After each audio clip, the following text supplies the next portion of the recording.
Welcome guys, I'm Shantaz and today I'm talking about the Mustang Mach E.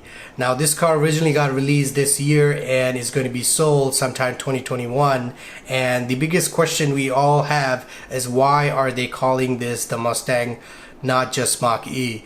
Now the questions comes from all the Mustang owners, even Mustang fans like me, and hopefully we're gonna find out going through this video and think about what the mindset as far as Ford goes and what they think that this platform will do for their company and why they're calling the Mustang, not just Mach E. First off, let's talk about the looks. Now the car itself doesn't really look like the current gen Mustangs because those are coupes and this is kind of like an SUV. However, what Ford did, they took some ideas from the original Mustangs, like the tail lights, the front end, the fascia, the front hood, and put that in this car. Now, at a first glance, in my opinion, I think this looks like an SUV, nothing like the original Mustang. Now, why are they calling this? Is it something they just did to sell these cars, or is it something they have an idea which they will increase on, a platform they would increase on, and overall come to a conclusion that it actually is another predecessor of the original Mustang? With the current generation, the entire automotive industry is moving towards electric vehicles, and that's what the consumers, us, actually wants, an electric vehicle instead of a gas one. It helps the environment and it helps save gas and carbon emissions, and overall this is a very economical platform to jump into, which will save us money at the end of the day. So they understand the concept of the electric vehicles is going to be the future of cars, and I think within 10 to 15 years from now there will be very few gas cars will be running around everywhere and everything will be electrical. So I think they purposely named it the Mustang because that would boost some sales for the electric cars, and will be able to develop that platform over the course of years to provide more performance and more value.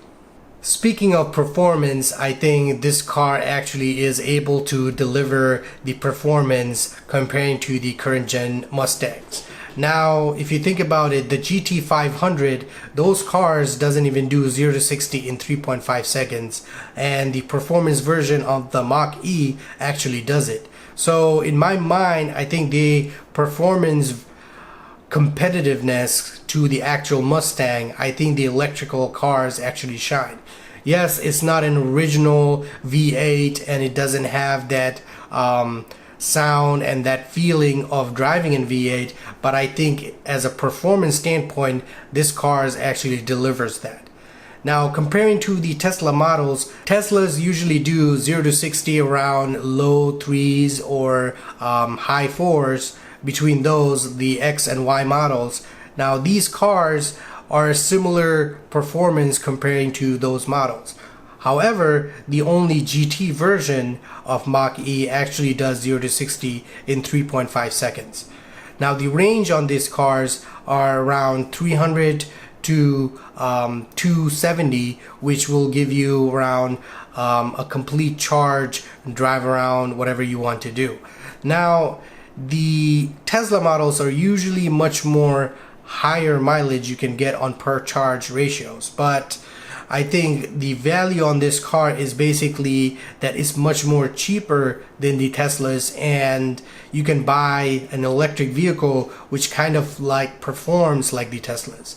Now overall, I think that the similarities on these cars are pretty comparable, but I think Tesla is still a great model car, and their brand is kind of like a luxury brand. Similarities on Teslas and the Ford is pretty comparable. I think they did it purposely in a way like the displays on the Ford is similar to the Teslas. I think they did it because it will actually convert those Tesla owners or potential Tesla owners to move to Ford platform so that they can sell more of these cars. Now the Mach E has the similar software system like the Teslas, and it updates it by their cloud system over time, giving you a better driving dynamics and improve your preferences which you like. Now, this is going to be, I think, an industrial standard for automotive, so I think future cars would do the same thing, and it will take your feedback and improve their vehicle over time. Now, what I think is the price point on these cars are pretty competitive, because usually Teslas are upwards to 60 plus. However, Ford placed their cars under 60 less. So understand there's like taxes and everything which is going to vary and the price will go up, but I think their GT version, the high performance version, is around 62.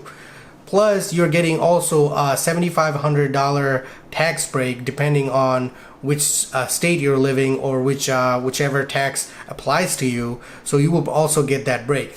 And right now Tesla doesn't offer that, so this is a great selling point for them as well. Now, jumping into the final question, does this car actually deserves the Mustang brand?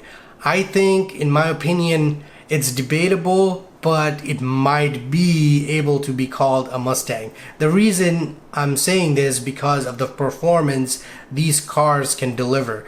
If you haven't watched already, Kenwood actually drove a prototype of this car, and this car produces 1800 horsepower. This is crazy because usually it's like a hypercar level of performance you can get on a Mustang.